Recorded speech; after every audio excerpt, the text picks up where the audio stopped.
عباده الذين اصطفى أما بعد فأعوذ بالله من الشيطان الرجيم بسم الله الرحمن الرحيم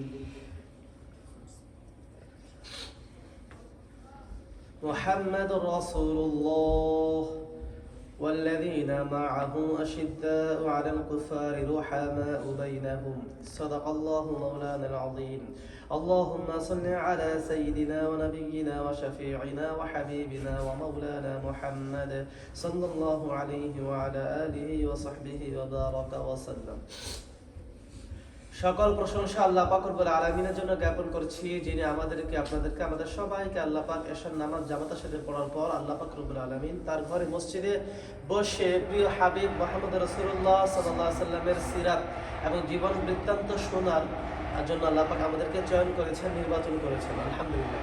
তো আমরা নবীজির ধারাবাহিক জীবন বৃত্তান্ত সিরাত আমরা আলহামদুলিল্লাহ হযরত খাদিজা রাদিয়াল্লাহু তাআলা আনহার যে সফর, ব্যবসায়ী সফর, সেটা ইয়েমেন থেকে ফিরে এসেছে এবং তিনি শামে তার সফর পাঠানোর প্রস্তুতি নিচ্ছিলেন। এর পর্যন্ত আমরা এসেছি আলহামদুলিল্লাহ।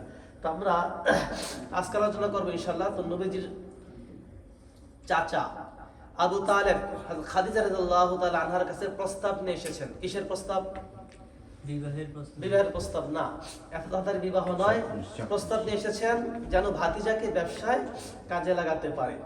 যাই হোক, খাদিজা রাদিয়াল্লাহু তাআলা আনহা খুবই খুশি, আনন্দ, তারপরে এখন আনন্দে দিন কাটছে প্রতিদিন। কিসের আনন্দ? হ্যাঁ, মাশাআল্লাহ, তিনি স্বপ্ন দেখেছিলেন যে তার ঘরে সূর্য উদয়। কি স্বপ্ন দেখেছিলেন? তার ঘরে আলোকিত হয়ে গেছে। শুধু আলোকিত হয়ে গেছে? হ্যাঁ, সূর্যটা তার ঘরে ঢুকে গেছে। পূর্ণ সূর্যটা আস্তে আস্তে খাদিজা রাদিয়াল্লাহু তাআলার ঘরে ঢুকে গেছিল এবং ঘরটা আলোকময় হয়ে গিয়েছিল। এরা স্বপ্ন দেখেছেন। আচ্ছা, এই স্বপ্ন দেখে তিনি কি করেন? কোথায় যান?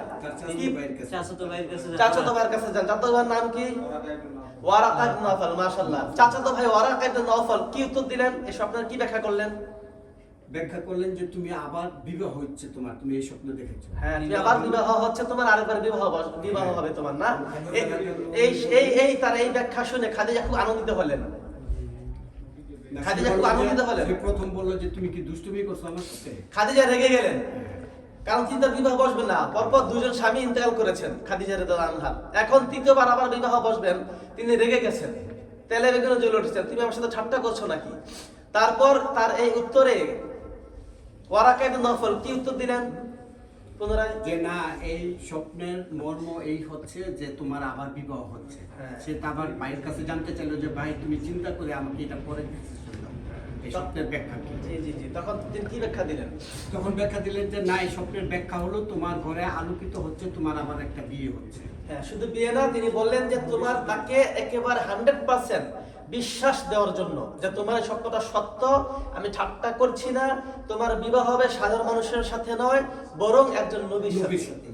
কি হবে? একজন নবীর সাথে বিবাহ হবে তোমার।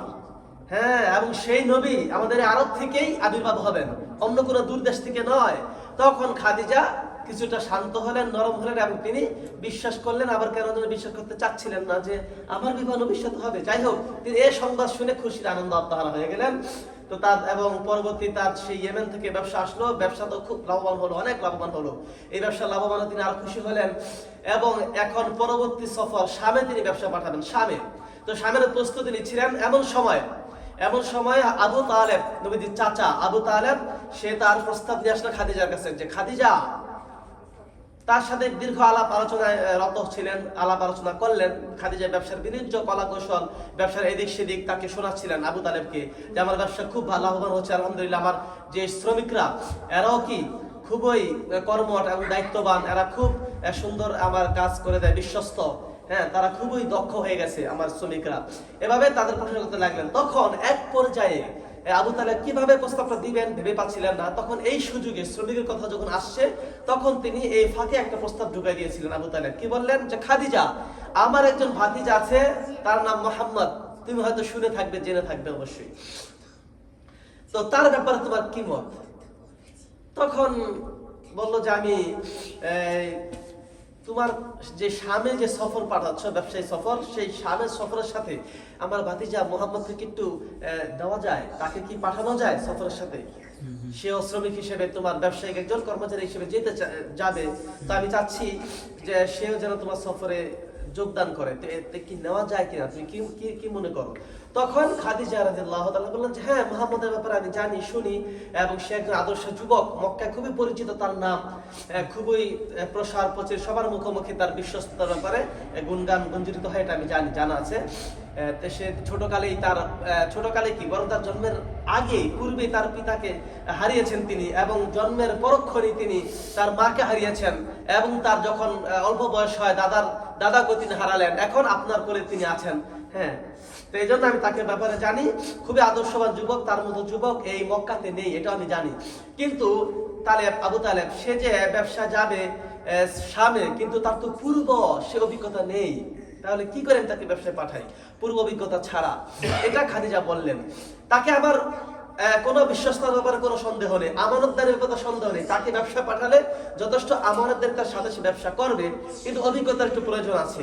তখন আবু তালেব বলেন যে কেন নয়, অবশ্যই। আর খাদিজা, তুমি হয়তো জানো না, শিশুকালে যখন তার বয়স কত ছিল, আমি তাকে শামে পাঠিয়েছিলাম, কত ছিল বয়স?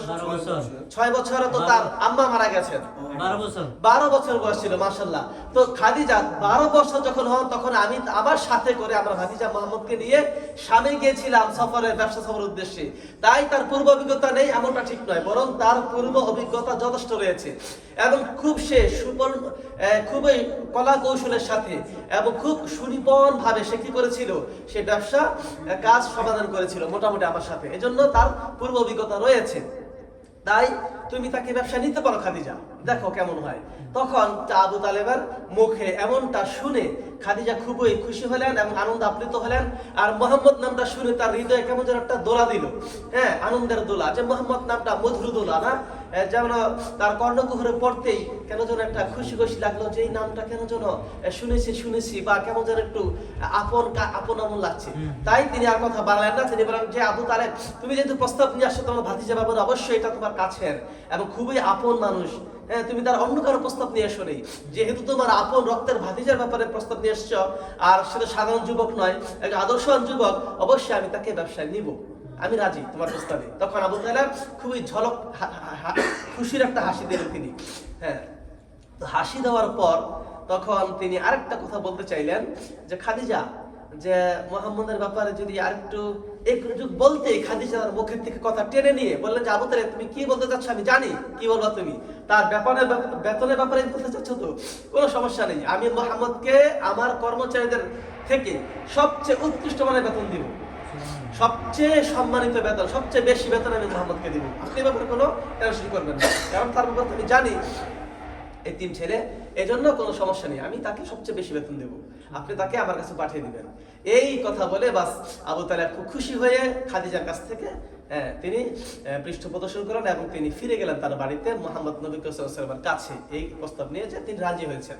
তো যাই হোক, আগামী সপ্তাহে ইনশাআল্লাহ সামনাসামনি হযরত মুহাম্মদ সাল্লাল্লাহু আলাইহি ওয়াসাল্লাম এবং খাদিজা রাদিয়াল্লাহু তাআলা আনহার সাথে কথোপকথন হবে, চেহারা দর্শন হবে উভয়ের, কতটা মজাদার হবে এটা আমরা আগামী সপ্তাহে শুনবো ইনশাআল্লাহ। আমরা অপেক্ষা করি না, জি, দিন গন্ধে থাকে আগামী সপ্তাহে ইনশাআল্লাহ সবাই আসবো, এরকম একটা সুন্দর মিলন, মধুর মিলনে কেন আমরা আসবো না, খুবই মজা লাগবে এটা শুনতে। আল্লাহ পাক আমাদের সবাইকে আমাদের নবীজির মুহাম্মদ সাল্লাল্লাহু আলাইহি ওয়াসাল্লাম এবং খাদিজা রাদিয়াল্লাহু আনহার যে সেই মুখ্য দর্শন, এটা আমরা সেই গল্প আমাদেরকে আল্লাহ পাক শোনার এবং যোগদান করার তৌফিক দান করেন, আমিন। সুবহানাল্লাহি ওয়া বিহামদিহি, সুবহানাকাল্লাহুম্মা বিহামদিকা, আশহাদু আল্লা ইলাহা ইল্লা আনতা, আস্তাগফিরুকা ওয়া আতুবু ইলাইক।